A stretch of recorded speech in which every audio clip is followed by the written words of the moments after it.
నొక్కేస్తారు. అది పెద్ద ఆయనకు పనంట. ముఖ్యమంత్రికి నేను 120 సార్లు బటన్ నొక్కాను. ఎక్కడ ఏసీ రూమ్ లో కూర్చొని బటన్ నొక్కితే అది పెద్ద కష్టపడిపోయాడు ఆయన. ఇలాంటి ముఖ్యమంత్రుడు అదృష్టం మా తమ్ముళ్ళని అడుగుతున్నా. ఇంకొక విషయం మీరు గుర్తుపెట్టుకోండి, పైన ట్యాంకులో నీళ్లుంటే ట్యాప్ లో నీళ్లు వస్తాయి, రిజర్వాయర్ నీళ్లుంటే కాలువలో నీళ్లు వస్తాయి, పొలానికి నీళ్లు ఇస్తాం. రిజర్వాయర్ నీళ్లు లేకపోతే ఏమవుతుంది? ట్యాంకులో నీళ్లు లేకపోతే ఏమవుతుంది? ఈరోజు ట్రెజరీలో డబ్బులు లేకపోతే నువ్వు బటన్ నొక్కితే ఏమవుతుంది తమ్ముళ్ళు అని అడుగుతున్నా. అందుకే ఇతను చేసిన పని మీరు గుర్తుపెట్టుకోవాలి. అప్పులు తెచ్చాడు.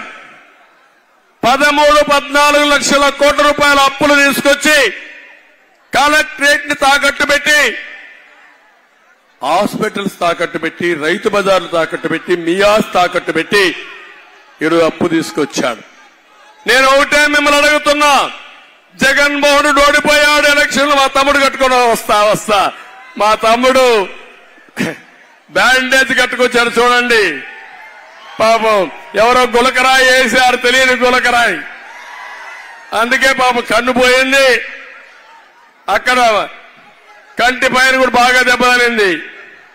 ఈ దెబ్బతో బ్యాండేజ్ తీసి వచ్చాడు ఈరోజు జగన్మోహన్ రెడ్డి. నాటకాలన్నీ వదిలేసి ఇప్పుడు రాష్ట్రం అంతా బ్యాండేజ్ కట్టుకోవచ్చే పరిస్థితికి వచ్చారు. ఒట్టొట్టి నాటకాలు ఆడితే రాజకీయం జరుగుతున్న తమ్ముళ్ళు అవి కూడా వద్దమ్మా ఆడుకుందాం. నేను ఒకటే మిమ్మల్ని అందరిని అడుగుతున్నా, ఈరోజు ఈ రాష్ట్రంలో చైతన్యం రావాలి. 14 లక్షల కోట్ల రూపాయలు అప్పు తీసుకొచ్చి చేతులెత్తేసిన దుర్మార్గుడు ఈ సైకో జగన్మోహన్ రెడ్డి అని చెప్పి నేను మీ అందరికీ తెలియజేస్తున్నా. ఇది కాకుండా ఇంకొక పక్క చూడండి, ఒక పక్క అప్పు చేశాడు, ఒత్తొత్తి సంక్షేమాన్ని ఇచ్చాడు, నవరత్నాలు అన్నాడు. అన్ని మోసాలవన్నీ నవ మోసాలు చేసే పరిస్థితికి వచ్చాడు. ఇప్పుడు డబ్బులు లేవని చేతులెత్తేశాడు. డబ్బులు లేకుండా పోవడం కాదు, ఈ వ్యక్తి వచ్చే ఆదాయాన్ని రానియకుండా చేసి ఆదాయం వచ్చే మార్గాలన్నీ మూసేశాడు. ఇప్పుడు ఒక ఉదాహరణ మీరు చూడండి, అమర్ రాజా బ్యాటరీస్ ఉంది. ఎప్పటి నుంచో తిరుపతిలో ఇండస్ట్రీ పెట్టారు. 30,000 మంది ఆ ఇండస్ట్రీలో పనిచేస్తారు. అలాంటి ఇండస్ట్రీ కావాలని రాజకీయ దురుద్దేశంతో మూసేయాలనుకుంటే వాళ్ళు ఇక్కడ వదిలిపెట్టి తెలంగాణకు వెళ్లారు, తమిళనాడుకి వెళ్లారు, వేరే రాష్ట్రాల్లో ఇండస్ట్రీ పెట్టే పరిస్థితి వచ్చారు. దీనివల్ల నష్టవారికి తమ్ముళ్ళు మీకు అవునా కాదా? ఒక పరిశ్రమ వచ్చిందా అని నేను అడుగుతున్నా. నేను ముఖ్యమంత్రిగా ఉన్నప్పుడు గొల్లపల్లి రిజర్వాయర్ పూర్తి చేసి నీళ్లు తీసుకొచ్చి కియా మోటార్ తీసుకొస్తే 5 ఏళ్లలో కియా మోటార్ ఏర్పాటు చేసి కారు కూడా వచ్చి నేనే దాన్ని ఫౌండేషన్ వేశాను, మళ్లీ నేనే ఇనాగరేషన్ చేశాను. ఈరోజు 12 లక్షల కార్లు కరూరు జిల్లా అనంతపూర్లో తయారు చేసిన కార్లు ప్రపంచంలో తిరుగుతున్నాయంటే అది మన సమర్థత అని చెప్పి నేను మీకు తెలియజేస్తున్నా. మీరు ఇక్కడ గుర్తుపెట్టుకోవాలి, ఒక్క ప్రాజెక్టు వల్ల 15,000 కోట్ల రూపాయల పెట్టుబడులు వచ్చాయి. ఇంకో పక్క 20,000 మందికి ఉద్యోగాలు వచ్చాయి. ఇండైరెక్ట్ గా 30,000 కుటుంబాలు ఆధారపడ్డారు. భూముల విలువ పెరిగింది, కొనుగోలు శక్తి పెరిగింది, ప్రభుత్వానికి ఆదాయం పెరిగింది. ఇది అభివృద్ధి తమ్ముళ్ళు. ఆ అభివృద్ధిని నిలిపేసిన దుర్మార్గుడు ఈ జగన్మోహన్ రెడ్డి అని చెప్పి నేను మీకు తెలియజేస్తున్నా. మీరు ఒక అమరావతి చూడండి. ఏం తమ్ముళ్ళు నేను అడుగుతున్నా అందరినీ, ఏమమ్మా మిమ్మల్ని అందరినీ, మన రాజధాని ఏది? రాజధాని ఉందా మనకు? 10 ఏళ్ళు అయింది విభజన జరిగి, అవునా కాదా? హైదరాబాద్ తెలంగాణ రాజధాని అంటే హైదరాబాద్ అని చెప్తారా లేదని అడుగుతున్నా. చెన్నైకి ఉందా లేదని అంటున్నా. ఇంకో పక్క కర్ణాటకకు ఉంది. రాజధాని లేకుండా చేసిన దుర్మార్గుడు ఈ జగన్మోహన్ రెడ్డి. మామూలు దుర్మార్గం కాదు. నేను ఆ రోజు రైతుల్ని మెప్పించి 35,000 ఎకరాలు భూసేకరణ చేసి అమరావతిని ప్రపంచంలోని ఒక మంచి రాజధానిగా తయారు చేసి హైదరాబాద్ తయారు చేశా. దానికి దీటుగా మీ అందరికీ ఒక రాజధాని కడదామని సంకల్పించానని చెప్పి నేను మీకు తెలియజేస్తున్నా. అది గాని వచ్చుంటే ఈ రోజుకి మీరు ఒక్క విషయం గుర్తుపెట్టుకోవాలి. హైదరాబాద్ నేను కట్టినప్పుడు హైదరాబాద్ హైటెక్ సిటీ దగ్గర ఎకరా 10 లక్షల రూపాయలు. తర్వాత కట్టిన తర్వాత ఈరోజు చూస్తే ఎకరా 100 కోట్ల రూపాయలు. 100 కోట్లంటే 10,000 రెట్లు పెరిగిపోయింది. 100 ఇంటూ లక్ష. అది సంపద సృష్టించే మార్గం. ఈ రోజు అమరావతి గాని పూర్తయింటే ఆ రోజు భూసేకరణ నుంచి తీసుకున్న భూమి రైతులకు ఇచ్చిన తర్వాత 10,000 ఎకరాలుంది. 10,000 ఎకరాలు 30 కోట్లకు అమ్ముకోనుంటే 30 ఇంటూ 10,000 3 లక్షల కోట్ల రూపాయలు అప్పు చేసే పని కూడా అవసరం లేదు. ఎప్పుడైతే మీరు అక్కడ బిల్డింగ్లు కట్టేటప్పుడు మీకు ఆదాయం వస్తుంది, సిమెంట్ లో ఎక్సైజ్ డ్యూటీ వస్తుంది, ఇన్కమ్ ట్యాక్స్ కడతారు. ఎకానమీ అంటే అభివృద్ధి జరుగుతుంది. అభివృద్ధి వల్ల ఉపాధి వస్తుంది. జరిగిన అభివృద్ధి వల్ల ప్రభుత్వానికి ఆదాయం పెరుగుతుంది. మళ్ళా సంక్షేమ కార్యక్రమాలు చేయొచ్చు. ఇవన్నీ నాశనం చేసి ఇప్పుడు చేతులెత్తేసిన ముఖ్యమంత్రి ఎన్నికలు అయిపోయినాక రాజీనామా చేస్తారు కానీ ముందే రాజీనామా చేశాడు. అది ఎలక్షన్ మేనిఫెస్టో కాదు. నేను ఓడిపోయానని రాజీనామా చేసి పారిపోతున్న ముఖ్యమంత్రి జగన్మోహన్ రెడ్డి అని చెప్పి నేను మీకు తెలియజేస్తున్నా. కానీ బాధేస్తుంది ఇవన్నీ చూసిన తర్వాత. అమరావతి పోయింది, పోలవరం పోయింది, స్పెషల్ స్టేటస్ పోయింది, చెప్పినట్టు అన్ని పోయి మీరందరినీ చూస్తే దగ్గర మీ అందరూ కూడా ల్యాండ్, శాండ్, వైన్ అన్ని కూడా ఇష్టానుసారంగా చేశాడు. నేను అందుకే ఈరోజు ఈ కొవ్వూరు సభ ద్వారా ఒకటే మిమ్మల్ని అందరినీ కోరుతున్నా, మీరందరూ సంకల్పం చేయాలి. రాబోయే రోజుల్లో వైఎస్ఆర్ కాంగ్రెస్ పార్టీని చిత్తుగా ఓడించి భూస్థాపితం చేస్తామని గట్టిగా సంకల్పం చేయాల్సిన అవసరం ఉంది. మా తమ్ముళ్ళున్నారు. ఏం తమ్ముళ్ళు, ఉద్యోగాలు వచ్చాయా మీకు? వస్తాయా మీకు? జాబ్ క్యాలెండర్ ఏమైంది? డిఎస్సి ఏమైంది? అందుకే హామీ ఇచ్చా, నేను వస్తానే మొదటి సంతకం మా తమ్ముళ్లకు డిఎస్సి పైనే పెడతా. మెగా డిఎస్సి ఇస్తా. గ్రూప్ 1 పెడతా, గ్రూప్ 2 పెడతా, ప్రభుత్వ ఉద్యోగాలు ఇస్తా. ఇవి కాకుండా 20 లక్షల ఉద్యోగాలు 5 ఏళ్లలో, సంవత్సరానికి 4 లక్షల ఉద్యోగాలు ఇచ్చే బాధ్యత మాదని మీ అందరికీ హామీ ఇస్తున్నా. అవి వస్తే అవసరమైతే ఇప్పుడంతా మన జనాభా లెక్కలు తీస్తాం, కుల గణన తీస్తాం. అంటే కులాల వారిగా జనాభా తీస్తాం, మేలు ఫిమేల్ తీస్తాం. నేను రేపు రాబోయేదిలో స్కిల్ గణన కూడా చేయాలనుకుంటున్నాను. Skill census.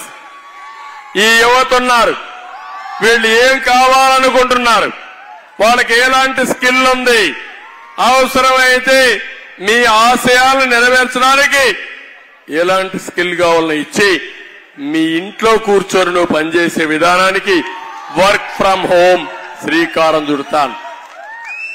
ఇప్పుడు ఇక్కడ బుచ్చిరెడ్డిపాలెం ఉంది, నెల్లూరుకి 15 కిలోమీటర్లు. ఇక్కడే అవసరమైతే ఒక హైటెక్ టవర్ కట్టి ఇక్కడి నుంచి ప్రపంచంలో ఉండే కంపెనీలకి మీరు పనిచేసే విధానానికి మేము శ్రీకారం చుడతాం. అదే మరిగా అక్కడ స్కిల్ డెవలప్మెంట్ సెంటర్ పెడతా. మీరు ఏది కావాలని నేర్చుకుంటారు. నేర్చుకొని హైదరాబాద్ లో నేను హైటెక్ సిటీ పెట్టినప్పుడు ఐటీ అంటే ఎవరికి తెలియదు. నేను ఐటీ అంటే ప్రతి ఒక్కరు నన్ను ఎగతాళి చేశారు. తర్వాత నేను చెప్పిన తర్వాత అది అభివృద్ధి అయిన తర్వాత ఒక్కొక్కరు కోట్ల రూపాయలు సంపాదించగలుగుతున్నారంటే, ఒక్క మాటలో చెప్పాలంటే నేను హైదరాబాద్ డెవలప్ చేస్తే ఎక్కువ లాభపడిన నెల్లూరు వాళ్ళే లాభపడ్డారు. ఇక్కడుండే పారిశ్రామికవేత్తలు ఇక్కడ అవకాశాలు లేవు కాబట్టి, అంత మునుపు చెన్నైలో ఉన్నారు, తర్వాత హైదరాబాద్కు వచ్చారు, బ్రహ్మాండంగా సంపాదించుకున్నారంటే అవకాశాలుంటే ఆకాశమే హద్దుగా మన వాళ్ళు ఎదిగే అవకాశం వస్తుంది. తప్పకుండా అది చేస్తానని చెప్పి మీ అందరికీ హామీ ఇస్తున్నా. తమిళలో ఇవే కాకుండా 3,000 రూపాయల నిరుద్యోగ భృతి ఇస్తానని నేను చాలా స్పష్టంగా చెప్పాను. ఈరోజు జగన్మోహన్ రెడ్డి చెప్పాడా? ఉద్యోగాలు ఇస్తానని చెప్పాడా? నిరుద్యోగ భృతి ఇస్తానని చెప్పాడా? అందుకే మా తమ్ముళ్ళందరూ బ్యాండేజ్ పెట్టుకొని వచ్చారు. జగన్మోహన్ రెడ్డి కొట్టిన దెబ్బ, గులకారాయి దెబ్బ మేము కూడా చూపిస్తాం. జలగన్న నీకు అబ్బా అనిపిస్తామని మా తమ్ముళ్ళందరూ ఉత్సాహంగా ఉన్నారు. అంటే నీకు గులకరాయి తగలకపోయినా నాటకాలు ఆడేవి, మా పిల్లల జీవితాలతో ఆడుకున్నావే, నువ్వు వాళ్ళ భవిష్యత్తుతో ఆడుకున్నావే, వాళ్ళకు ఉద్యోగాలు రాకుండా చేసావే, వాళ్ళ కడుపు మంట ఉండదా అని అడుగుతున్నా నేను ఈ సభలో. ఉండదా తమ్ముళ్ళు అంటున్నా. ఇంకొక పక్క వీళ్ళకేగా తమ్ముళ్ళు అంగన్వాడీ వర్కర్స్ అన్యాయం జరిగింది. ఈరోజు మీరు చూడండి, అంగన్వాడీ వర్కర్స్ కైతే నేను 5 ఏళ్లలో 6,300 పెంచాను. ఈ దుర్మార్గుడు వచ్చి నాకు ఏమీ పెంచకుండా మళ్ళా అధికారంకి వస్తే నేను పెంచుతాన్నాడు. ఈయన అధికారంలోకి వచ్చేది సచ్చేది లేదు, వచ్చేది మనమే, పెంచేది మనమే. ఆ విషయం అంగన్వాడీ వర్కర్స్ అందరికీ విజ్ఞప్తి చేస్తున్నా. మీ సమస్యలు తెలిసిన వ్యక్తిని మళ్లీ హామీ ఇస్తున్నా, తప్పకుండా గవర్నమెంట్ వస్తానే మీకు న్యాయం చేసే బాధ్యత నాదని మా అంగన్వాడీ వర్కర్స్ అందరికీ హామీ ఇస్తున్నా. హోంగార్డులు ఉన్నారు, వాళ్ళకు కూడా ఇబ్బందులున్నాయి. నేను ఒకప్పుడు 9,000 జీతం వస్తే ఆందోళన 18,000 చేశా. ఇప్పుడు ₹1 పెంచలా ఆయన. మళ్ళా హామీ ఇస్తున్నాం, మళ్లీ మీ జీవితాల్లో వెలుగొచ్చే విధంగా మీ అలవెన్స్లు గాని జీతాలు గాని పెంచే బాధ్యత మాదని మా యొక్క హోంగార్డ్స్ కూడా తెలియజేస్తున్నా. ఈరోజు టీచర్లు ఉన్నారు, పోలీసులు ఉన్నారు, ప్రభుత్వ ఉద్యోగులు ఉన్నారు. ఏం తమ్ముళ్ళు మీకు జీతాలు వస్తున్నాయా సరిగా అని అడుగుతున్నా. టీఏలు వస్తున్నాయా పోలీసులను అడుగుతున్నా. డిఏలు ఇచ్చారని అడుగుతున్నా. నీ ప్రావిడెంట్ ఫండ్ నువ్వు డ్రా చేసే పరిస్థితిలో ఉన్నావా అని అడుగుతున్నా. ఏంటి అరాచకం? 20,000 కోట్ల రూపాయలకు బకాయి ఈ ముఖ్యమంత్రి. అంటే వాళ్ళకు కూడా కుటుంబం ఉంది, వాళ్లకు పిల్లలున్నారు, వాళ్లకు కొన్ని ఉంటాయి, అవసరాలుంటాయి. కనీస అవసరాలు చూడకుండా బానిసల మార్గం దగ్గర పని చేపించే దుర్మార్గుడు ఈ జగన్మోహన్ రెడ్డి. మాట్లాడితే ఒక కేసు పెడతారు, పాపం వీళ్ళు పెట్టకపోతే కేసు పెట్టకపోతే వీళ్ళ మీద ఒత్తిడి వేస్తారు. అంటే రిజర్వ్ లో పెడితే వీళ్ళకి జీతాలు రావు, వీళ్ళకి జీతాలు రాకపోతే ఇంట్లో గడవదు. కాబట్టి వీళ్ళందరూ కూడా తగ్గిపోయి పనిచేసే పరిస్థితికి వచ్చారు. ఉద్యోగస్తులందరికీ హామీ ఇస్తున్నాను. మళ్లీ మీ అందరికీ ఒకటే నేను రిక్వెస్ట్ చేస్తున్నా. నేనే పీఆర్సీలు 2-3 పీఆర్సీలు ఇచ్చింది నేనే ఇచ్చాను. అందరి ముఖ్యమంత్రుల కంటే పెద్ద పీఆర్సీ అంటే ఫిట్మెంట్ ఛార్జ్ మ్యాక్సిమం ఇచ్చిన వ్యక్తిని నేనే. అవునా కాదా? ఒకసారి చరిత్ర తిరగేయండి. నేను ఒకటే ఆలోచించాను, సంపద సృష్టించాలి, ప్రభుత్వానికి ఆదాయం పెంచాలి, ప్రభుత్వ ఉద్యోగులు సంపద సృష్టించడంలో భాగస్వాములు కావాలి. మళ్లీ ఆ సంపద వచ్చిన తర్వాత ప్రభుత్వ ఉద్యోగులకు కూడా న్యాయం జరగాలి, వాళ్లు కూడా తృప్తిగా పనిచేయాలని దేశంలోనే సెంట్రల్ గవర్నమెంట్ కంటే ఎక్కువ జీతాలు ఇవ్వాలని ఆలోచించిన వ్యక్తిని నేనేనని చెప్పి మీ అందరికీ తెలియజేస్తున్నా. విభజన సమయంలో మనకు ఆర్థిక ఇబ్బందులున్నాయి. 16,000 కోట్ల రూపాయలు డెఫిసిట్ ఫైనాన్స్ ఉంది. తెలంగాణ 43% ఇస్తే దానికంటే మిన్నగా ఇవ్వాలని 43% ఇచ్చి 58 నుంచి 60 సంవత్సరాలు ఉద్యోగ వయస్సు పెంచిన వ్యక్తిని నేనే. ఆ విషయం వీళ్ళు గుర్తుపెట్టుకోవాల్సిన అవసరం ఉంది. ఇది మీరు చూస్తే ఏదైతే ఈ ముఖ్యమంత్రి అందరినీ మోసం చేసినట్టు కడాన టీచర్లు మనం చూశారు తమ్ముళ్ళు. బ్రాందీ షాపుల దగ్గర టీచర్ని కాపలా పెట్టాడంటే ఎంత దుర్మార్గుడో మీరు ఒక్కసారి ఆలోచించుకోండి. నేనున్నప్పుడు ఒకటి ఆలోచించాను, టీచర్ అంటే మనందరం గుర్తుపెట్టుకోవాలి. మన పిల్లల జీవితాలు తీర్చిదిద్దే వ్యక్తి టీచర్, గురువు. తల్లి, తండ్రి, గురువు, దైవం. సమాజంలో అలాంటి స్థానం ఇస్తాం. అందుకే ఒకప్పుడు నేను ముఖ్యమంత్రిగా ఉన్నప్పుడు సమైక్య ఆంధ్రప్రదేశ్ లోనే ట్రాన్స్ఫర్స్ కూడా టీచర్ అనే వ్యక్తి ఎవరి దగ్గరికి పోకూడదని కౌన్సిలింగ్ పెట్టి మెరిట్ పైన ట్రాన్స్ఫర్ చేయించిన ప్రభుత్వం తెలుగుదేశం ప్రభుత్వం అని చెప్పి కూడా నేను మీకు తెలియజేస్తున్నా. దగ్గర డిఎస్సీలు అయితే 11 డిఎస్సీలు తెలుగుదేశం ప్రభుత్వం ఇచ్చాం. నేను ముఖ్యమంత్రిగా ఉండగా 8 డిఎస్సీలు ఇచ్చారు. జగన్మోహన్ రెడ్డి వచ్చాడు, ఒక్క డిఎస్సీ ఇచ్చావా? ఒక్క టీచర్ నియమించావా? ఉండే ఉద్యోగాలు తీసేసావు నువ్వు. ఏ విధంగా చదువు వస్తుంది పిల్లలకి? గోడలకు సున్నం కొడితే నాణ్యత వస్తుందా తమ్ముళ్ళు? చదువు వస్తుందా అని అడుగుతున్నా. అక్కడ టీచర్లు ఉండాలి, తృప్తిగా పనిచేయాలి, పిల్లలు బాగా చదువు చెప్పించాలి. అప్పుడే నాణ్యత పెరుగుతుంది, క్వాలిటీ పెరుగుతుంది.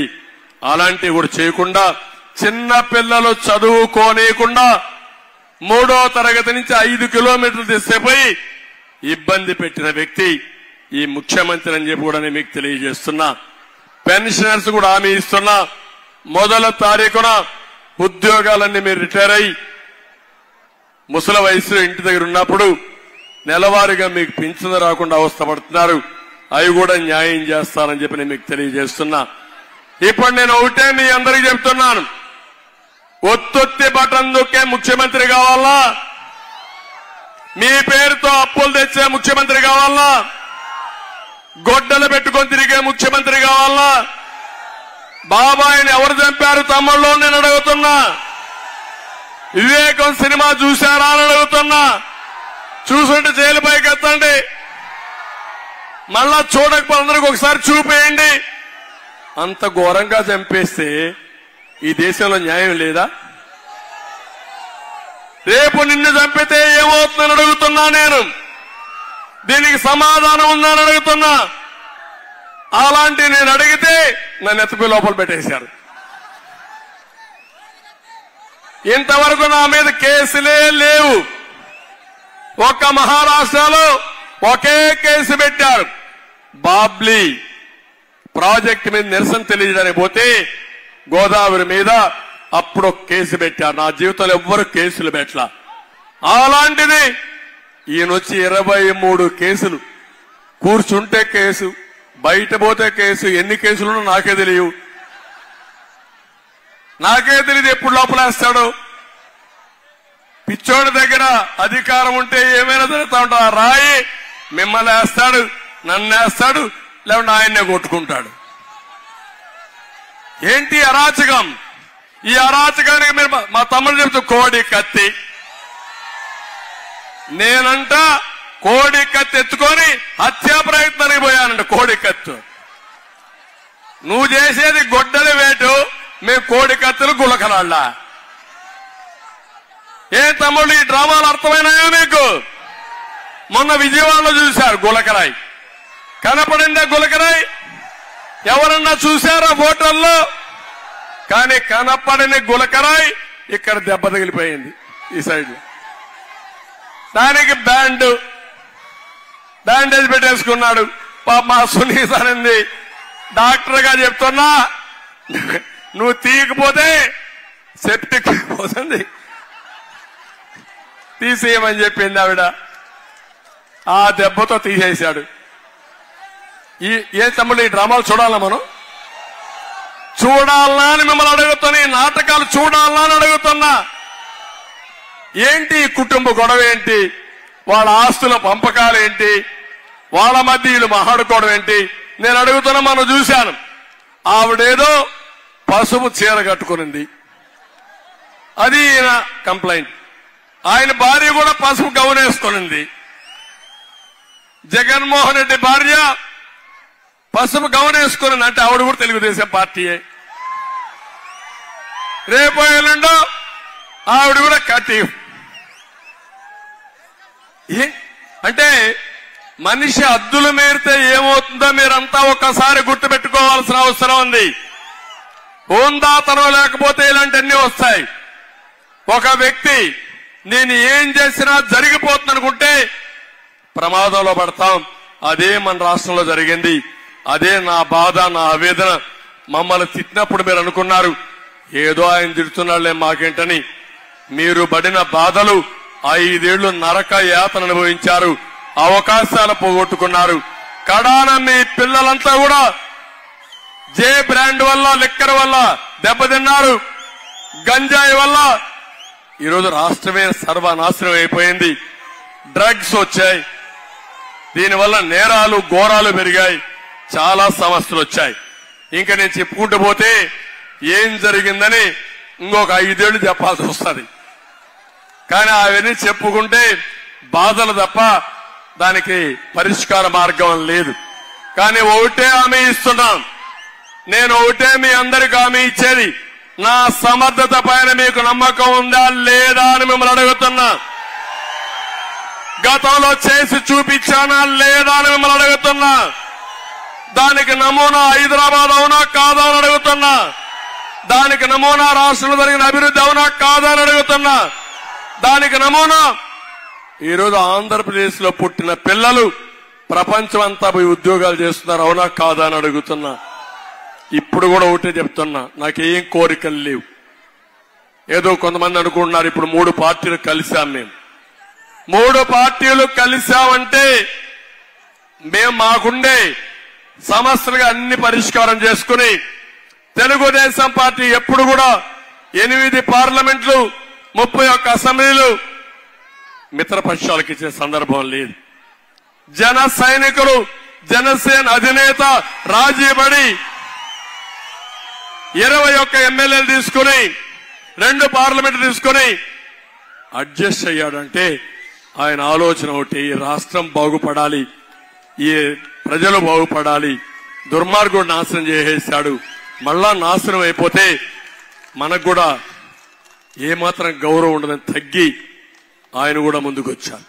బీజేపీ జాతీయ స్థాయిలో ఉన్న 10 అసెంబ్లీ సీట్లు 6 పార్లమెంటు సీట్లు తీసుకుని వాళ్లు కూడా ఈ రాష్ట్రాన్ని కాపాడుదామని వచ్చినప్పుడు మేము ఒకటే ఆలోచించాం, మళ్లీ కేంద్రంలో నరేంద్ర మోడీ గారు ప్రధానమంత్రి అవుతున్నారా లేదా? ఎవరికైనా అనుమానం ఉందా? కేంద్రంలో ఎన్డీఏ ప్రభుత్వం వస్తా ఉంది, అవునా కాదా? నేను అడుగుతున్నా, ఇప్పుడు జగన్మోహన్ రెడ్డి నువ్వు కాంగ్రెస్ తో ఉండంటావు, బీజేపీతో ఉండంటావు, ఎవరికి సపోర్ట్ చేస్తావు నువ్వు? మేం పొత్తు ఉన్నాం. మేం పొత్తు ఉంటే ఒకవేళ పొత్తుండే పార్టీకి వేయకుండా పొత్తు లేని పార్టీకి వేస్తే ఆ ఓటు ఉపయోగపడుతుందా తమ్ముళ్ళు అని మిమ్మల్ని అడుగుతున్నా. దానివల్ల ఓటు మునిగిపోతుందా లేదా? మునిగిపోతుందా లేదా? ఒకవేళ గెలిచినా వీళ్ళు ఢిల్లీకి పోయి కేసుల మీద పైరువేలు చేసుకుంటారు తప్ప ప్రజా సమస్యల కోసం పోరాడతారా అని మిమ్మల్ని అడుగుతున్నా. అందుకే అందరిని ఆలోచించమంటున్నా. నేను ఒకటే మీకు హామీ ఇస్తున్నా, 14 ఏళ్లు నేను ముఖ్యమంత్రిగా పనిచేశాను, అనుభవం ఉంది. ఈ 5 సంవత్సరాల్లో రాజీ లేని కష్టం పడతా, రాత్రింబగుళ్ళు కష్టపడతా. 15 సంవత్సరాల్లో ఎంత అభివృద్ధి చేశానో 5 సంవత్సరాలు అంత అభివృద్ధి చేసి మీ రుణం తీర్చుకుంటాను. అది నా పట్టుదల. అందుకే నేను చాలా స్పష్టంగా సూపర్ 6 తో వచ్చాను. ఈ రోజు కూడా మాట్లాడుతాను, నువ్వు ఎట్టిస్తావు అంటాడు. నేను ఎట్టిస్తాను, నీకెందుకు? నేను ఇస్తా. 95లో జీతాలు ఇవ్వలేని రాష్ట్రంలో 3 నెలలు జీతాలు ఇవ్వలేకపోతే నేను వస్తానే సంపద సృష్టించి జీతాలు ఇవ్వడమే కాకుండా 2004కు మిగులు బడ్జెట్ ఇచ్చింది నేనే ఇచ్చాను తమ్ముళ్ళు. అది మన మార్గం. ఎక్కడ చదువుకున్నాడో నాకైతే అర్థం కాలేదు. నేరాలు ఘోరాలు చేయడంలో పీహెచ్డీ చేశాడు కానీ ఆర్థిక వ్యవస్థ ఏమీ తెలియని వ్యక్తి. దోచుకోవడంలో మాత్రం ఎక్స్పర్ట్. అతనికి చాలా బ్రహ్మాండంగా చేసే పరిస్థితికి వచ్చాడు. అందుకే మీ అందరికీ హామీ ఇస్తున్నాం, సూపర్ 6 మొట్టమొదటి నా ఆడబిడ్డనే గుర్తొస్తారు నాకు ఎప్పుడైనా సరే. నేను ఒకటే ఆలోచించాను, తెలుగుదేశం పార్టీ ఆడబిడ్డలకు పుట్టిల్లు. మీకు న్యాయం చేసిన పార్టీ తెలుగుదేశం పార్టీ. మీకు ఆస్తిలో సమాన హక్కు ఇచ్చిన పార్టీ తెలుగుదేశం పార్టీ. ఆడబిడ్డలో గుర్తుపెట్టుకోండి. మీకు చదువుకు ప్రాధాన్యత ఇచ్చిన పార్టీ తెలుగుదేశం పార్టీ, డాక్రా సంఘాలు పెట్టిన పార్టీ తెలుగుదేశం పార్టీ. దీపం పెట్టి మీరు వంట చేస్తే మీ ఆరోగ్యం దెబ్బతింటుందని ఎప్పుడు సమైక్యాంధ్ర దేశంలోనే ఫస్ట్ టైం వంట గ్యాస్ సిలిండర్లు ఉచితంగా ఇచ్చిన పార్టీ తెలుగుదేశం పార్టీ. మరుగు దొడ్లు కట్టించిన పార్టీ తెలుగుదేశం పార్టీ. ఆడబిడ్డలకు ఉద్యోగాల్లో కాలేజీల్లో 33% రిజర్వేషన్లు పెట్టిన పార్టీ తెలుగుదేశం పార్టీ. మా ఆడబిడ్డల ఆర్టీసీ కండక్టర్ గా పనిచేస్తున్నారంటే నేను పెట్టిన రిజర్వేషన్లేవి.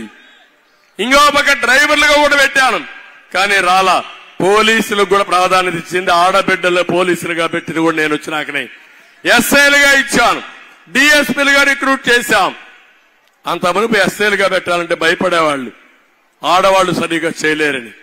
నేను ఒకటే ఆలోచించాను, మగవారితో సమానంగా అవకాశాలు ఇస్తే మగవారి కంటే మెరుగ్గా పనిచేసే శక్తి నా ఆడబిడ్డలకు ఉందని నిరూపించిన పార్టీ తెలుగుదేశం పార్టీ. ఇప్పుడు ఉద్యోగాలు చూడండి, కొడుకుని కూతురు చదివించండి, లేకుంటే అబ్బాయి మీ అబ్బాయికి అమ్మాయి గాని కోడలు వస్తే చూడండి. నేను ఒక 10 మందిని అక్కడ అడుగుతా ఉంటాను. అడిగినప్పుడు అందరూ ఒకటే చెప్తారు, మగ పిల్లల కంటే ఆడపిల్లలు ఎక్కువ డబ్బులు సంపాదిస్తున్నారు. మీరు నేను చెప్పింది వాస్తవం కాకపోతే ఒకసారి ఎంక్వైరీ చేసుకోండి మీరు. అంటే ఆడబిడ్డలు బాగా పనిచేస్తున్నారు, రాణిస్తున్నారు, డబ్బులు సంపాదించే ఇది. ఒకప్పుడు వరకట్నం ఇచ్చేవాళ్ళ లేదా మీరు? ఈరోజు ఉందా వరకట్నం? రివర్స్ కట్నం వచ్చింది. ఆ రివర్స్ కట్నం వచ్చిందంటే ఎవరి వల్ల వచ్చిందని అడుగుతున్నా. తమ్ముళ్ళు, ఇది మనకు తప్పదు. 13 వరకు కట్టుకోండి. జగన్మోహన్ రెడ్డి మీ దెబ్బకు తీసేశారు, కానీ మీరు 13 వరకు కట్టుకొని నాటకాల రాయుడిని ఎండగట్టమని మరొకసారి మా తమ్ముళ్ళకు హామీ ఇస్తున్నా. ఇక్కడికి వచ్చినప్పుడు నేను కొత్త విధానానికి వచ్చాను. ఇంత మునుపు ఆడబిడ్డల పేరుతో అన్ని ఇచ్చాం. ఈరోజు నేను ఆలోచించి 4 కార్యక్రమాలు, పెద్ద కార్యక్రమాలు మీకోసం తీసుకున్నాను. ఒకటి మహాశక్తి. మహాశక్తి కింద ఆడబిడ్డ నిధి ఇస్తున్నా.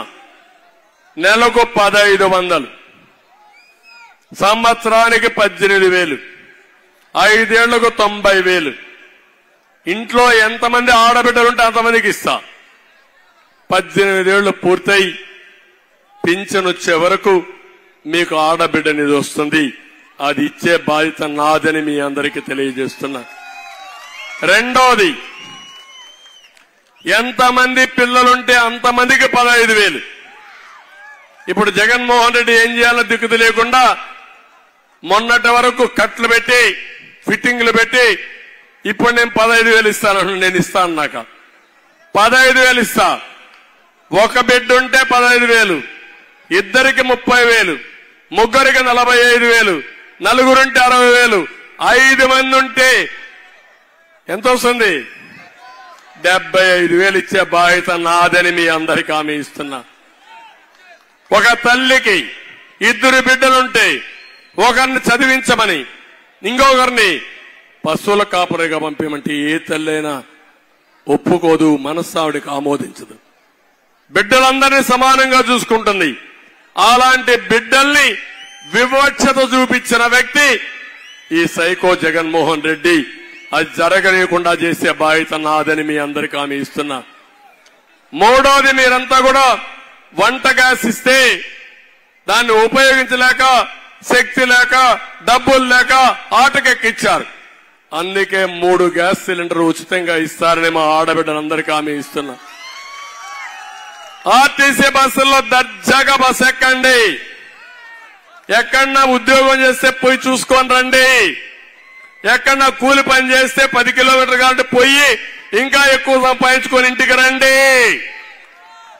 ఉచితంగా ప్రయాణ సౌకర్యం మీకు హక్కు ఇస్తున్నా.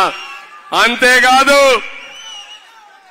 మీరు ఒకటే చెప్పండి, ఎవరన్నా అడిగితే మా చంద్రన్నే డ్రైవర్, మీరెవరు అడిగినా మేము ఒప్పుకోం, బస్సు నడిపించమని దబాయించి తీసేపమని కోరుతున్నా.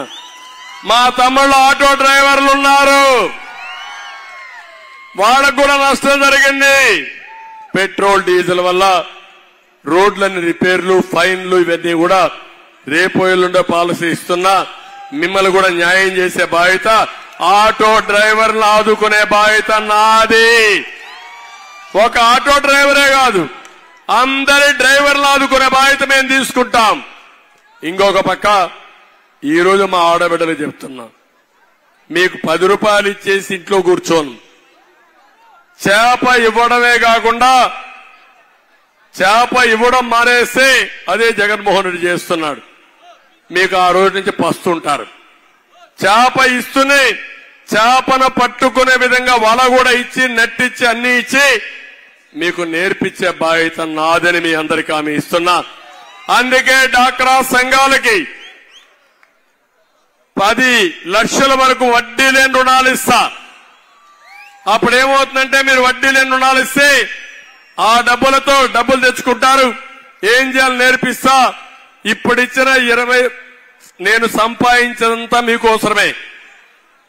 నేను ఒకటే చెప్తున్నా ఈరోజు సమిక్షేమం ఉండాలా, అభివృద్ధి ఉండాలా, సమతుల్యం ఉండాలా, సంపాదిస్తా ఉండాలా, మళ్ళా ఈ పేదవాళ్ళకి ఇవ్వాలి. నా జీవితంలో పేదరికం లేని సమాజాన్ని చూడాలనేది నా జీవిత ఆశయం. నేను పేదవాళ్ళ కోసమే పనిచేస్తా, పేదవాళ్ళ కోసమే బ్రతుకుతా, పేదరికం నిర్మూలన చేస్తా. సంపద సృష్టించడం ఎంత ముఖ్యమో ఆ సంపద పేదవాళ్లకు చేరవేయడం, వాళ్లను కూడా ధనికులుగా చేయడం ఇది చాలా ముఖ్యం. కేంద్రం కూడా కార్యక్రమం తీసుకున్నారు.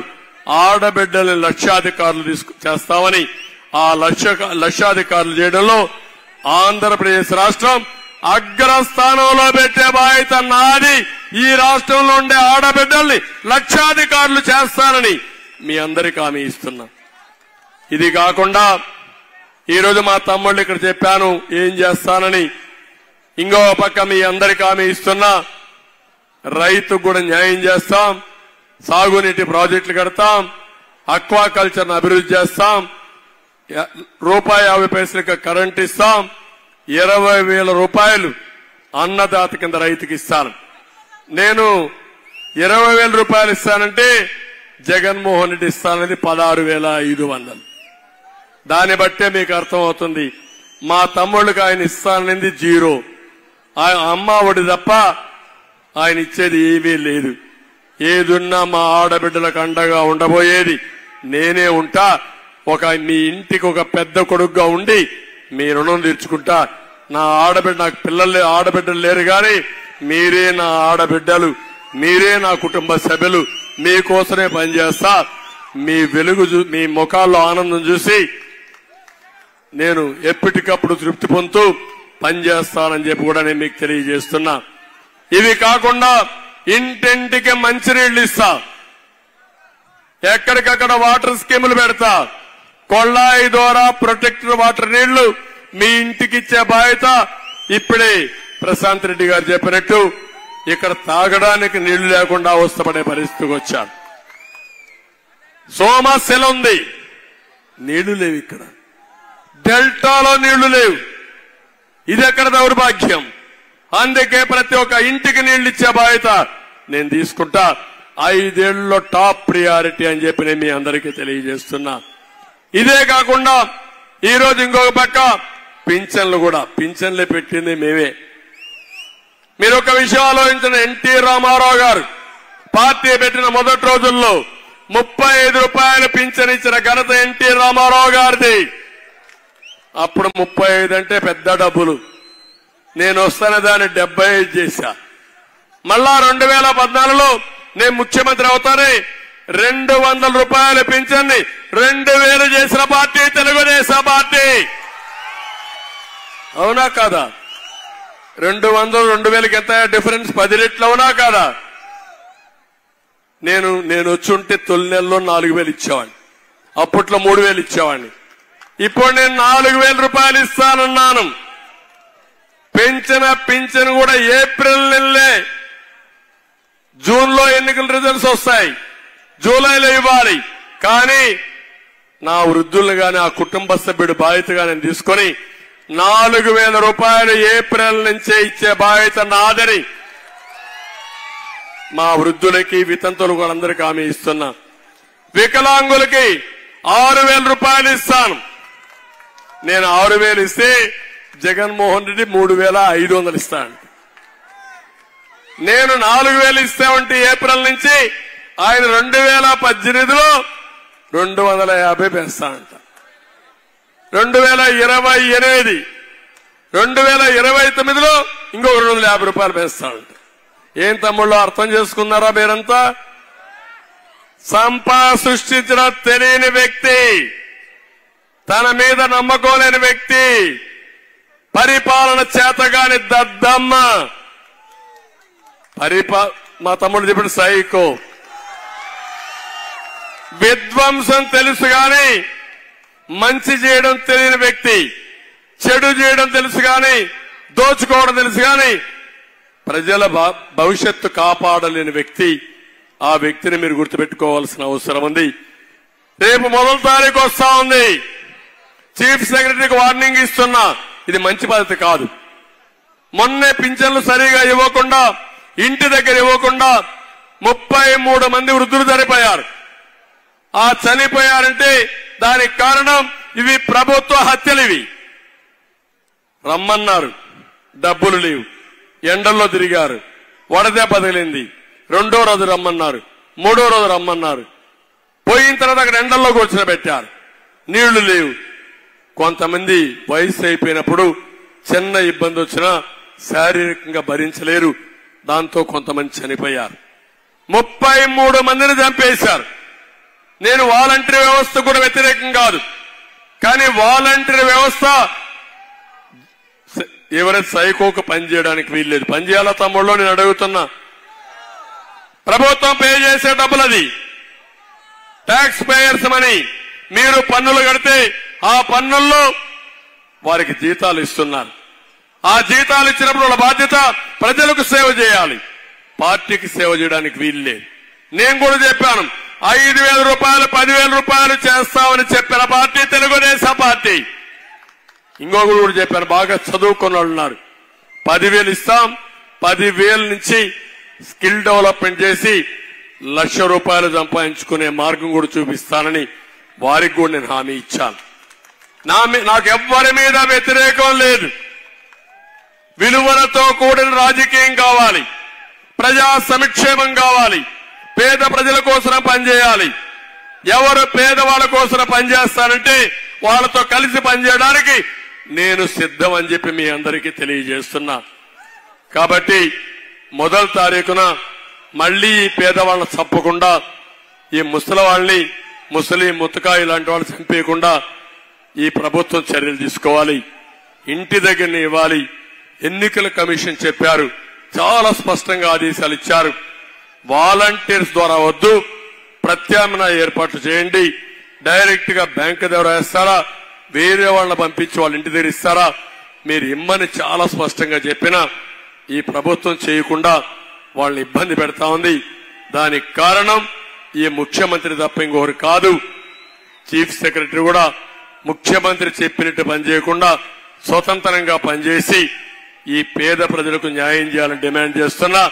చేసే వరకు ఫైట్ చేస్తాం, ఎండగడతాం. రేపు గాని ఎవరన్నా చనిపోతే మాత్రం అది ప్రభుత్వ హత్య అవుతుంది. దానికి బాధ్యత ఈ చీఫ్ సెక్రటరీ తీసుకోవాల్సి వస్తుంది. ఇది జాగ్రత్తగా ఉండమని హెచ్చరిస్తున్నానని చెప్పి కూడా మీకు తెలియజేస్తున్నా. మేము చేయాల్సిన బాధ్యత చేస్తున్నాం. ఈ రోజు కూడా 3 పార్టీలు కలిశారు. మన వాళ్ళ 3 పోయి మా తమ్ముళ్ళు భూమి తెచ్చారు. మా వాళ్ళకు సెల్ ఫోన్లు వచ్చేసిన తర్వాత ఏది కావాలంటే ఆన్లైన్ లో పెట్టేసి ఫోటోలు కూడా పెట్టి బ్రహ్మాండంగా చూపించే పరిస్థితి వచ్చారు. భూమి తెస్తాడు, స్పెషల్ స్టేటస్ తెస్తాడు, ప్రెసిడెంట్ తెస్తాడు, కానీ అసలు స్పెషల్ స్టేటస్ రాదు. అదే మరి ఇలాంటి చాలా జరిగే పరిస్థితి వచ్చింది. అందుకే ఆంధ్ర గోల్డ్ వస్తుంది, ఇంకా చాలా వస్తాయి. తమ్ముళ్ళు ఇవన్నీ చూద్దాం. ఇంకో పక్క రోడ్లన్నీ కూడా బాగా చేస్తాను. నేను వచ్చిన తర్వాత రోడ్లన్నిటికీ మహార్దశ తీసుకొచ్చే బాధ్యత మీకు. ఎక్కడ కూడా ఒళ్ళు హోనం కాకుండా శుభ్రంగా ఉండేట్టుగా మళ్ళా చేసే బాధ్యత తీసుకుంటామని చెప్పి కూడా నేను మీకు తెలియజేస్తున్నాను. నేను ఒకటే, ఇక్కడ ముస్లింస్ ఉన్నారు, బీసీస్ ఉన్నారు, ఎస్సీస్ ఉన్నారు, ఎస్టీలు ఉన్నారు, అందరికి హామీ ఇస్తున్నా. అందరి పార్టీ తెలుగుదేశం పార్టీ, పేదవాళ్ల పార్టీ తెలుగుదేశం పార్టీ. మా కూటమి మీ అందరి అభివృద్ధి కోసం పనిచేస్తాం, మీకు అండగా ఉంటాం. మిమ్మల్ని ఏ విధంగా పైకి తీసుకొస్తాం. ఇంకొక విషయం కూడా చెప్పాలి మైనారిటీస్ అందరికీ. ఇక్కడ కావాలని సిఏఏ ఏదైతే ఉందో అవన్నీ చెప్పి మిమ్మల్ని రెచ్చగొట్టే ప్రయత్నం చేస్తున్నారు. నేను ఒకటే అడుగుతున్నా, నేను ఎన్డీఏతో కొత్త ఏం కాదు. 95లో ఎన్డీఏలో ఉన్నాం, 83, 84లో ఎన్డీఏలో ఉన్నాం, 2014లో ఉన్నాం. నేను తెలుగుదేశం పార్టీ ఎన్డీఏలో ఉన్నప్పుడు ఏ ముస్లిం సోదరులకైనా అన్యాయం జరిగిందా అని కొండోళ్ళు అడుగుతాను. కేంద్ర సహకారంతో ఆ రోజు ఉర్దూ యూనివర్సిటీ హైదరాబాద్ లో పెట్టించిన party Telugu Desam party. Finance corporation పెట్టిన పార్టీ తెలుగుదేశం పార్టీ. ఇంకో పక్క ఆ రోజుల్లోనే హాజ్ హౌస్ కట్టించిన పార్టీ తెలుగుదేశం పార్టీ. దుల్హాన్ పథకం తీసుకొచ్చిన పార్టీ తెలుగుదేశం పార్టీ. ఇంకో పక్క ఏదైతే రంజాన్ తోఫా తీసుకొచ్చిన పార్టీ తెలుగుదేశం పార్టీ. ఇమాములకి, మౌజములకి ఆర్థిక సహాయం చేసిన పార్టీ తెలుగుదేశం పార్టీ. ఆందోళన ఇచ్చిన party Telugu Desam party. Has house రెండోది ఇక్కడ విజయవాడలో, కడపలో హాజ్ హౌస్ కట్టిన పార్టీ తెలుగుదేశం పార్టీ. ఒకటే మైనారిటీ సోదరులందరికీ విజ్ఞప్తి చేస్తున్నా, మీ అందరికీ న్యాయం చేస్తాం, ఎవ్వరికి అన్యాయం జరగదు. దయచేసి మీరు కూడా చెప్పుడు మాటలు వినొద్దండి. మీ భవిష్యత్తు, మీ పిల్లల భవిష్యత్తు, ఈ రాష్ట్ర భవిష్యత్తుకి అందరూ కూడా సహకరించాల్సిందిగా నేను కోరుతున్నా.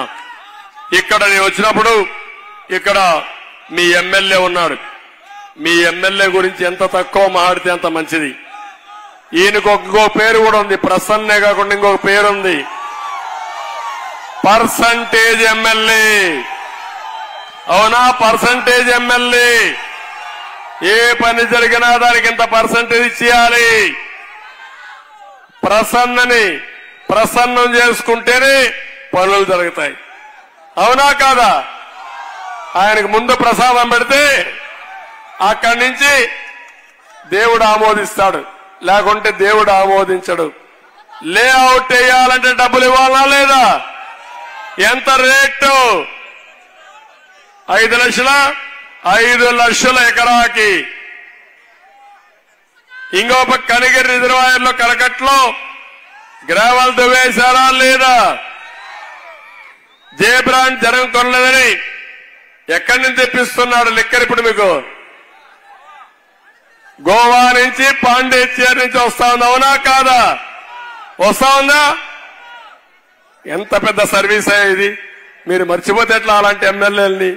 మీకోసం గోవా నుంచి ప్రత్యేకంగా, పాండిచేరి నుంచి ప్రత్యేకంగా మద్యం తెచ్చి మీకు ఇచ్చి మీ రక్తం తాగే ఎమ్మెల్యేని మీరు చూస్తారా అని నేను అడుగుతున్నా. ఇంకో పక్క 1000 కోట్ల రూపాయలు షుగర్ ఫ్యాక్టరీ స్థలం టెండర్ పెట్టాడా లేదా? కొట్టేయాలనుకున్నాడా లేదా? తెలుగుదేశం, జనసేన ఇద్దరు కలిసి కాపాడారా లేదా? ఇప్పుడే ప్రశాంత్ రెడ్డి గారు చెప్పినట్టు ఇఫ్కో 4000 ఎకరాలు ఉంది, షుగర్ ఫ్యాక్టరీ ల్యాండ్ ఉంది. ఈ రెండు కూడా ఇక్కడ పిల్లల భవిష్యత్తుకు, ఉపాధి కోసం, ఇండస్ట్రియలైజేషన్ కోసం ఉపయోగిస్తాం. నేను ఇఫ్కో కూడా మాట్లాడతాను. అవసరమైతే వాళ్ళు కూడా ఇండస్ట్రీకి ఇవ్వాలి తప్ప అమ్మడానికి వీల్లేదు. అది మన భూమి, మనమే ఇచ్చాం. అది రాష్ట్ర ప్రభుత్వం ఇచ్చిన భూమి. తప్పకుండా వాళ్ళతో కూడా మాట్లాడి దాన్ని సూటబుల్ గా ఏం చేయాలో చేస్తామని చెప్పి కూడా నేను మీకు తెలియజేస్తున్నా. అరాచకాలు మీరు చూశారు, ఎంత టూ మచ్ అయిపోయినాయంటే. ఎప్పుడన్నా కొవ్వూరులో గొడవలు ఉన్నాయా? ఎప్పుడన్నా చూశారా? నెల్లూరు జిల్లాలో ఎప్పుడన్నా గొడవలు ఉన్నాయా? నేను ఎప్పుడూ నెల్లూరు జిల్లాని ప్రశాంతమైన జిల్లాగా డిక్లేర్ చేశాను. కాముగా ఉండేది. ఇక్కడ నేరాలు, ఘోరాలు, కొట్లాట్లు ఏమీ తెలియవు. అలాంటి జిల్లాలు భూ కబ్జాలు, హత్యలు, కబ్జాలు, ఇంకేమన్నా నాకే అర్థం కాల. మనం ఇవన్నీ చేద్దామని చెప్పి తెలియజేసుకుంటూ ఇక్కడ బెట్టింగ్ కుటుంబాలు నాశనం అయిపోతున్నాయి. ఆ బెట్టింగ్లు నడపడం వీళ్ళే. అదే వీళ్ళకే ఎమ్మెల్యేలకు భాగాలు ఏమన్నా నాకైతే అర్థం కాల. ఏవైతే అరాచక పనులు ఉంటాయో అక్కడ ఎవడుంటా అంటే అక్కడ ఎమ్మెల్యే మంత్రి వీడే ఉంటాడు. చాలా దూరం బుల్లెట్ ఎగిరిపోయింది. ఇప్పుడు ఆ బుల్లెట్ ఇక్కడ కొడితే నేరుగా నరసరావుపేటకు పోయింది. నరసరావుపేట నుంచి చెన్నైకి పోతుంది. ఎన్నికలు అవుతాయి ఈ బుల్లెట్లన్నీ. ఇంకో పక్క టీడీపీ అధికారులు కాగానే కనిగిరి రిజర్వాయర్లో పొడిగి తీస్తాం, కరకట్లు భద్రపరుస్తాం, జొన్నవాడ మల్లికార్జున స్వామి ఆలయాన్ని అభివృద్ధి చేస్తాం, ముదివర్తిపాలెం కాజువేలు నిర్మిస్తాం, నియోజకవర్గం షాదీ మంజూరు కావాలన్నారు, అవి కూడా శాంక్షన్ చేస్తామని చెప్పి తెలియజేసుకుంటూ రేపు రాబోయే రోజుల్లో వేమిరెడ్డి గారు అదేవిధంగా ప్రశాంత్ రెడ్డి గారు ఇద్దరు ఉంటే మీ అభివృద్ధి ఆటోమేటిక్ గా స్పీడ్ గా సూపర్ స్పీడ్ అవుతుంది. ఇక్కడ మన మిత్రుడు లాస్ట్ టైం పోటీ చేసిన వ్యక్తి వాళ్ళ నాన్న శ్రీనివాసరెడ్డి గారు కూడా పోటీ చేశారు. రిషంత్ రెడ్డి కూడా మన రితేష్ రెడ్డి కూడా దినేష్ రెడ్డి కూడా ఉన్నాడు. దినేష్ రెడ్డి కూడా బాగా కష్టపడ్డాడు. నేను ఆయనకు కూడా గౌరవించాల్సిన బాధ్యత నాకుంది. తప్పకుండా న్యాయం చేసే బాధ్యత వ్యక్తిగతంగా పార్టీ పరంగా దినేష్ రెడ్డిని పూర్తిగా ఆదుకునే బాధ్యత నాదని మీ అందరికీ హామీ ఇస్తూ ఇప్పుడు నేను మీ అందరినీ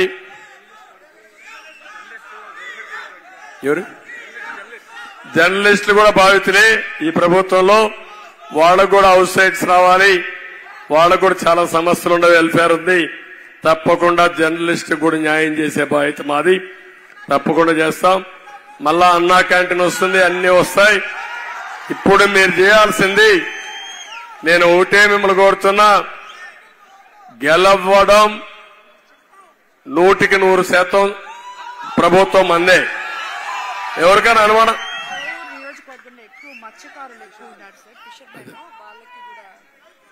అదే నేను ఒకటే చెప్తున్నా, గెలవడం ఖాయం. ఎవరికైనా అనుమానం ఉందా? అని అడుగుతున్నా. ఎవ్వరికి అనుమానం లేదు. అందుకే ఈరోజు ఆయన ముందుగా రిసిగ్నేషన్ ఇచ్చేశాడు, అస్త్ర సన్యాసం చేసేశాడు. నాకు చేత కాదు, నేనేమీ చేయలేను, ఆయన ఏదో చెప్తున్నాడు కాబట్టి ఆయన చేస్తాడో లేదో నాకైతే సందేహం. నాకైతే చేత కాదు. ఆయన చేస్తాడా చేయడా అనేది నువ్వు చెప్పక్కర్లా. That is my brand. అవునా కాదా తమ్ముళ్ళు? సిబిఎన్ అనంగానే ప్రపంచంలో గుర్తొచ్చేది అభివృద్ధి. అవునా కాదా? కొత్త ఆలోచనలు అవునా కాదా?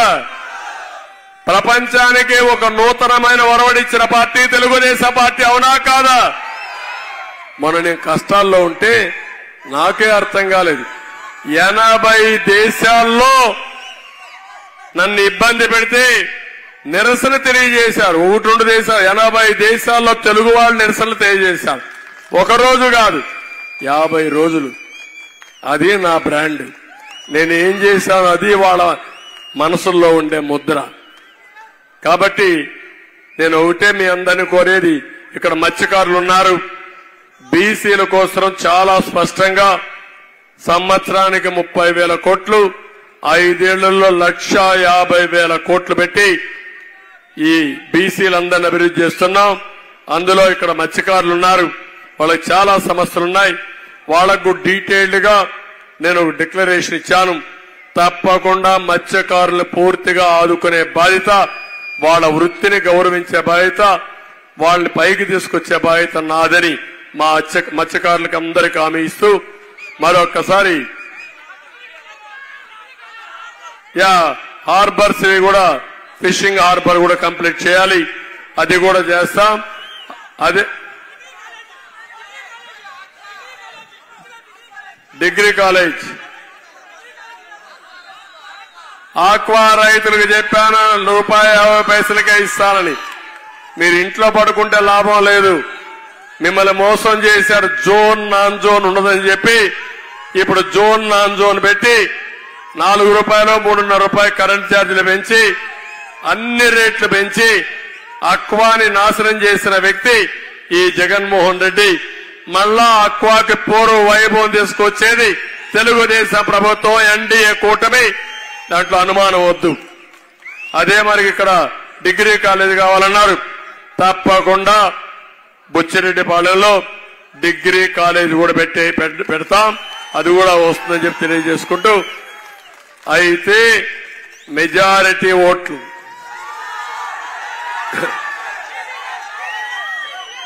మళ్లీ చెప్తున్నా, ఏదైనా సరే ఒక కిక్ రావాలంటే మాకు కూడా పనిచేయడానికి మీరు కూడా పూర్తిగా ఓట్లేసి గెలిపించాలి. అవునా కాదా అని మిమ్మల్ని అడుగుతున్నా. జగన్మోహన్ రెడ్డి పలహారం డబ్బులు. నిద్రలేస్తానే ఇసుక మింగతాడు, అందులో వచ్చే ఆదాయం అంతా. మధ్యాహ్నం వస్తానే మైన్స్ అన్ని, సాయంత్రం వస్తేనే లిక్కర్లో వచ్చేది కావాలి. నాకు అది కాదు. మీరేసే ఓట్లు, మీరిచ్చే ఆదరణ మాకు పెద్ద స్ఫూర్తి. దాంతో ఎక్కడ లేని శక్తి వస్తుంది. రాత్రింబగుళ్ళో పనిచేస్తాం, మీ రుణం తీర్చుకుంటాం. మళ్లీ కోరుతున్నా, కొవ్వూరులో జిల్లాలోనే నెంబర్ 1 గా గెలిపించండి మీరు ప్రశాంత్ రెడ్డి గారిని, ఒక ఆడబిడ్డని. 3 పార్టీల కార్యకర్తలు, నాయకులు కోరుతున్నా, ఏదో ఆవిడ తెలుగుదేశం పార్టీ మాకేం సంబంధం అనుకుని బీజేపీ అనుకోవద్దండి, జన సైనికులు అనుకోవద్దండి. 175 సీట్లు మనవే, 25 పార్లమెంట్లు మనవే, అందరికి గెలిపే మన ధ్యేయం. అయితే ప్రతి ఒక్క ఓటు తెలుగుదేశం పార్టీ పోటీ చేస్తే జన సైనికులు బీజేపీ ఓట్లు రావాలి. బీజేపీ పోటీ చేస్తే జన సైనికులు తెలుగుదేశం ఓట్లు వేయాలి. జన సైనికులు పోటీ చేస్తే బీజేపీ తెలుగుదేశం ఓటు వేయాలి. అన్ని వేసి అఖండ మెజారిటీతో గెలిపించే విధంగా ముందుకు పోవాల్సిందిగా మిమ్మల్ని అందరినీ కోరుకుంటూ, నేను ఒకటే మీ అందరికి హామీ ఇస్తున్నా, భవిష్యత్తులో సెంట్రల్లో ఎన్డీఏ వస్తుంది, ఇక్కడ కూటమి ప్రభుత్వం వస్తుంది. అందరికీ న్యాయం చేసే బాధ్యత మాదని మరొకసారి తెలియజేసుకుంటూ అందరికీ నమస్కారాలు. జై హింద్.